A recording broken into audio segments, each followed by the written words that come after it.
obviously she was very approachable. I mean, that was one of the things that we knew all these years, is that whenever she had an event, she was extremely approachable. Were you attempting to do that? Were you going to shake her hand and chat with her while she was there? No, I was just going to get lunch. But she's very approachable. She didn't have bodyguards around her or anything. She was there to meet people. All right, Ken Penner witnessed the shooting. He was walking into the Safeway store at about 10:15 this morning. Ken, thank you so much for joining us on the phone. Thank you.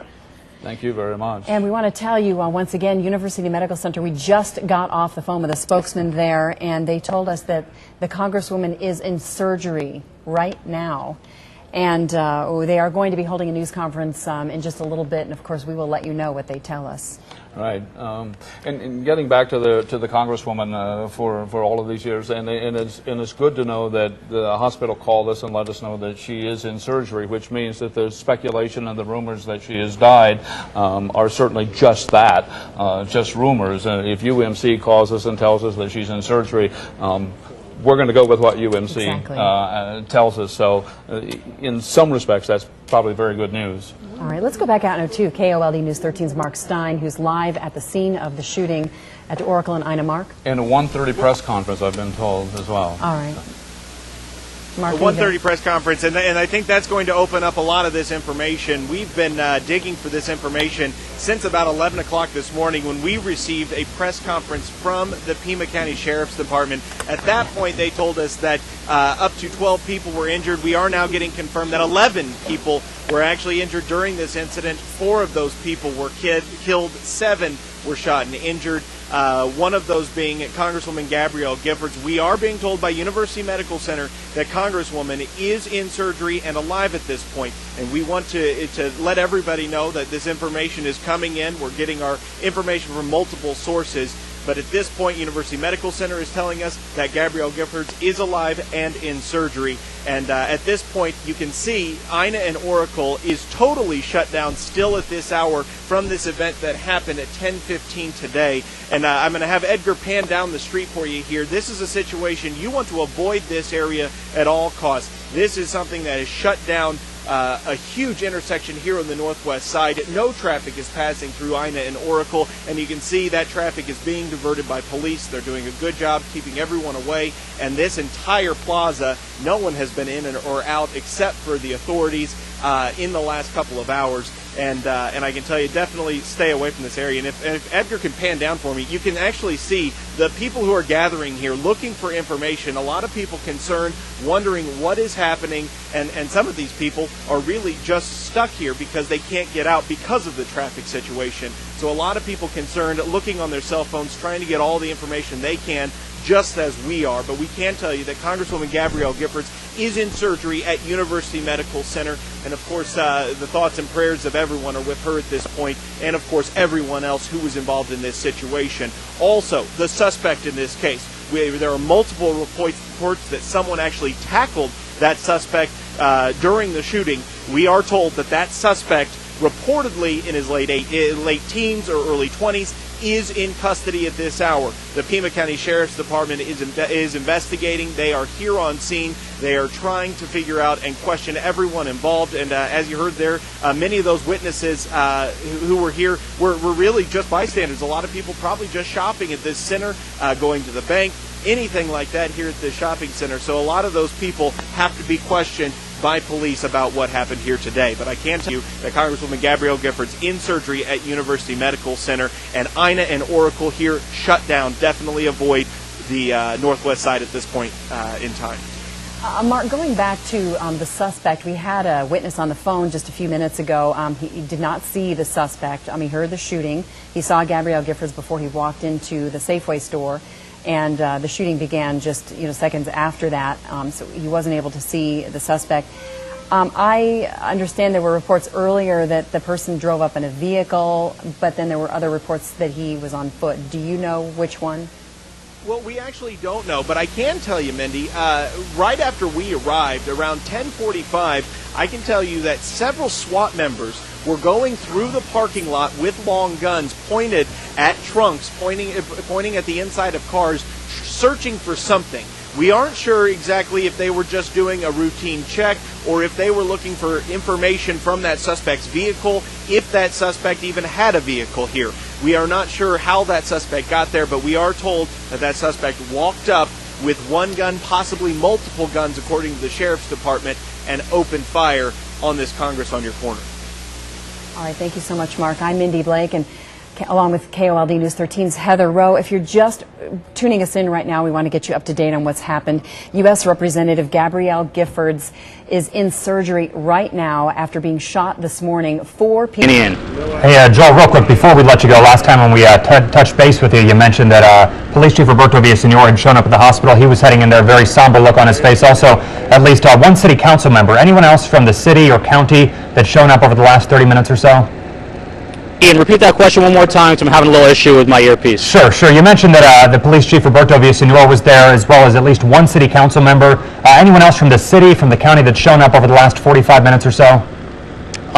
Once again, Ian, we have not seen anyone except... A woman had run inside to where he was, covered in blood. Obviously, a horrific scene. This is all unfolding as we speak at Ina and Oracle right now. And, of course, we have crews, including Mark Stein, who is live in the area. And we continue to get people on the phone telling us what they saw earlier this morning.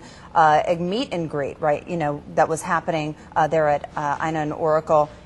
And Soma Sias is also live. He is joining us live from UMC, where we are expecting a press conference to be held at about 1:30. We're going to go on out to Som now. Som.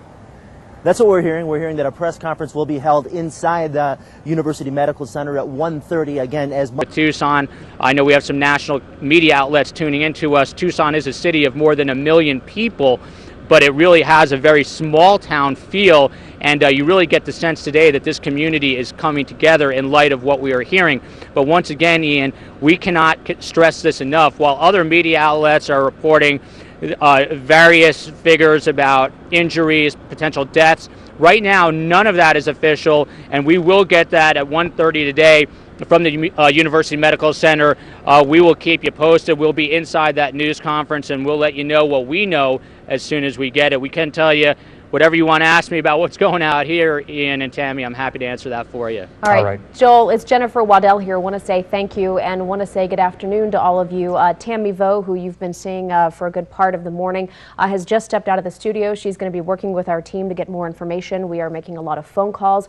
We are sending all of our crews out into the field to get every bit of information that we can bring you. So I just want to say good afternoon, and if you are just joining us, we do have word Gabrielle Giffords is in the hospital, and as Joel was just mentioning, she and others who were shot this morning, we have been hearing conflicting reports as to exactly the condition of Ms. Giffords, and the Associated Press has just sent us this word from a hospital spokeswoman saying that Representative Giffords is alive in critical condition after that shooting. Now, that is according to the Associated Press, and as we've been hearing, a lot of different outlets reporting a lot of different things, but this is the word from the Associated Press as of 2 minutes ago. A hospital spokeswoman is telling AP that Gabrielle Giffords is alive in critical condition. Again, Gabrielle Giffords was taken to University Medical Center just a couple of hours ago following a shooting over on the northwest side. If you're just joining us, here's exactly what we know right now. It was after 10:30, 10:45 this morning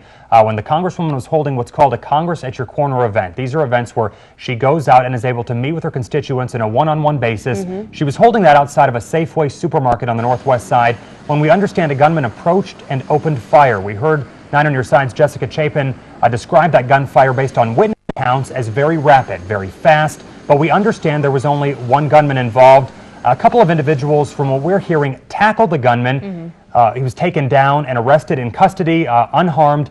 But we do understand 12 people, including Congresswoman Gabrielle Giffords, were injured. We're hearing conflicting reports as to whether or not some of those who were shot were killed. Again, we're working to get information on that as well. No official word on any casualties at this point. You know, Gabrielle Giffords, Congresswoman Giffords, was at an event this morning, the type of which she holds so often across southeastern Arizona. She is highly visible. She is in the neighborhoods. She is at these events. This is the way that she conducts business in Southern Arizona. We see it all the time, whether she's in a forum setting like this inside, whether she's outdoors with a lot of her constituents. She is visible. She is active.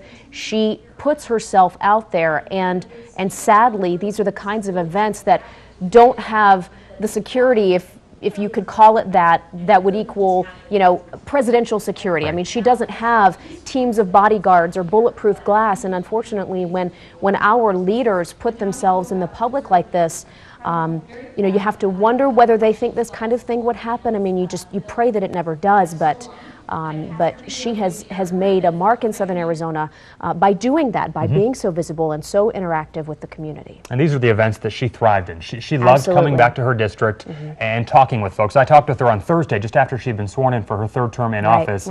And she had said that there were a number of issues that she wanted to tackle, but she was very excited about coming back this weekend to talk with people she represents. Whether or not they agree with her, she wanted to talk with them to see what are the issues they want her to put on the agenda. And that's what she used these events for. She used them to connect with people, to talk with them, and then take those concerns back to Washington. But like you mentioned, you and I have both been on the campaign trail with her, both visited with her in her office. She doesn't travel with a large entourage, with a big delegation, very, very small staff, and we're not sure exactly which staff members were with her. We have received some reports this morning that there may have been a couple of staff members who were there, and we would find that likely, because typically you'd have at least one congressional staffer with you if you're at an event like this, but we are still working to confirm those details as well. Well, and we're also working to get in touch with some of our other local representatives here in Southern Arizona. I was in the newsroom just a minute ago before I came out here to the set, and we are trying to reach Congressman Raul Grijalva, who works very closely with Congresswoman Giffords.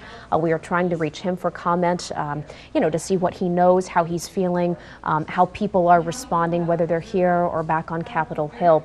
You were talking about the amount of time that we spend with our local leaders, not just Representative Giffords, but also our other state and national leaders. And I remember I was on the campaign trail with Representative Giffords when she was first making a go at this. So back in 06? Back in 06, okay. Yeah, and so we spent a lot of time with her. In fact, we traveled with her as she was going to different spots throughout southeastern Arizona, and you really get a good feel for her level of commitment in the community. She's a third-generation Tucsonan, so her roots are here, and so many people know her, and like you said, Ian, regardless of your political affiliation, tend to have the utmost respect for her. She never really shied away from taking on some of the debates, and even if they got a little wild sometimes. So we've come to know her as the kind of person who really doesn't shy away from putting herself out there. And as we told you just a minute ago, the latest from the Associated Press is that Representative Giffords is in the hospital after the shooting this morning in critical condition. So that's the latest from the Associated Press. We also are working to get any kind of more confirmation from other sources that we are working in the community.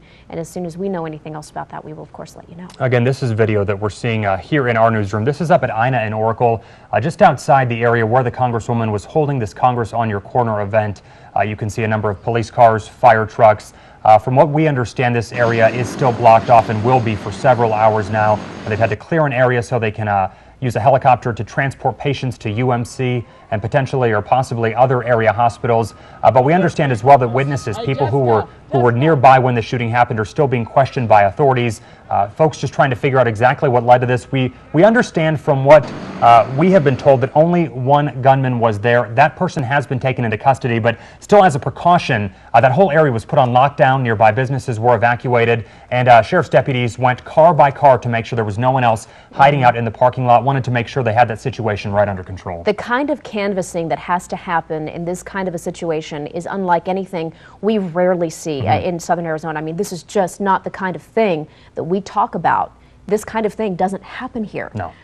So the police, the first responders, the EMTs, the fire department, undoubtedly because of Representative Giffords' position, we are going to have federal involvement, this is going to be, and already is, something that is making national and international news. Yeah, and if you don't know much about Congresswoman Giffords, we've been talking a little bit about her this morning. She was first elected back in 2006 to serve in the U.S. House of Representatives, representing District 8 here in southern Arizona. She was reelected back in 2008 and last fall elected for her third term in office, and she was just sworn in Washington, D.C. on Wednesday, the 112th conference. Yeah, just getting back in session. We talked with her this week, and she said, you know, the election back in November changed the way she approaches issues because it reminded her that, you know, people, whether they agree with you or not, you're their representative, and she wanted to go out there and do what was best for her district. And she said that was what she was so excited about getting back to Washington and doing, being able